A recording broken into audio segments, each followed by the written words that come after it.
Assalamualaikum warahmatullahi wabarakatuh.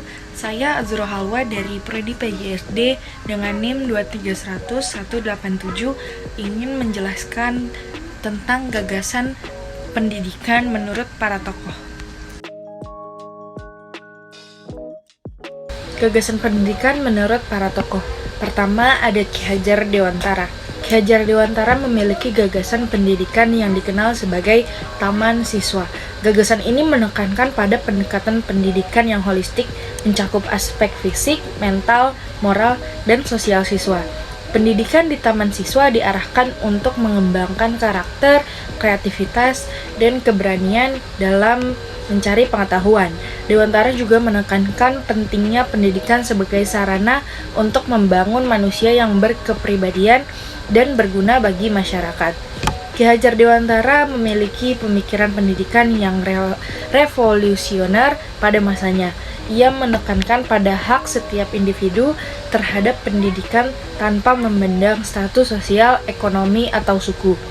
Gagasan ini bernama Ing Ngarsa Sung Tulada Ing Madya Mangunkarsa Tutwuri Handayani, mencerminkan prinsipnya yang mendorong pembelajaran melalui pengalaman dan pengembangan karakter. Dewantara juga mempromosikan pendidikan lokal yang mengakar pada budaya dan nilai-nilai setempat, sambil tetap membuka diri terhadap pengetahuan global. Selanjutnya ada dari Sampurna Dryarka, seorang filsuf Indonesia, memberikan pandangan terhadap pendidikan sebagai sarana untuk mengembangkan potensi manusia dan mencapai kebijaksanaan.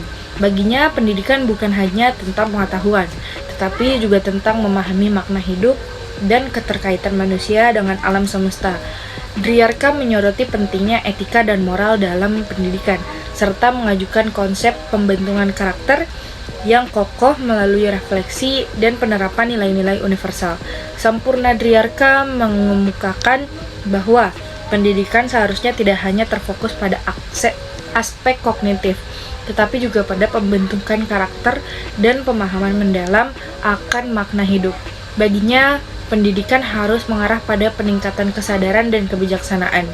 Dryarka menekankan pentingnya etika dan moral dalam proses pendidikan, serta perlunya menggali nilai-nilai universal yang dapat membentuk manusia yang lebih baik secara spiritual dan intelektual. Yang terakhir ada Thomas Lickona, seorang ahli pendidikan karakter, mengedepankan pentingnya pembangunan karakter dalam pendidikan. Pemikirannya menekankan nilai-nilai moral, etika, dan karakter sebagai unsur kunci dalam proses pendidikan. Lickona mendukung ide bahwa pendidikan seharusnya tidak hanya fokus pada aspek intelektual, tetapi juga memprioritaskan pengembangan sikap, nilai, dan moralitas siswa. Ia mempromosikan pendekatan holistik yang membangun individu menjadi warga yang bertanggung jawab dan memiliki integritas. Thomas Lickona menekankan pendidikan karakter sebagai fondasi penting dalam pembentukan individu. Pemikirannya menyoroti perlunya mengintegrasikan nilai-nilai moral, etika, dan karakter dalam kurikulum pendidikan. Lickona mempromosikan pembelajaran yang mengembangkan sikap positif, kejujuran, tanggung jawab, dan empati. Baginya, pendidikan tidak hanya tentang pengetahuan, tetapi juga membentuk manusia yang memiliki integritas dan kemampuan untuk membuat keputusan moral yang tepat. Sekian yang bisa saya sampaikan, kurang lebihnya mohon maaf. Wassalamualaikum warahmatullahi wabarakatuh.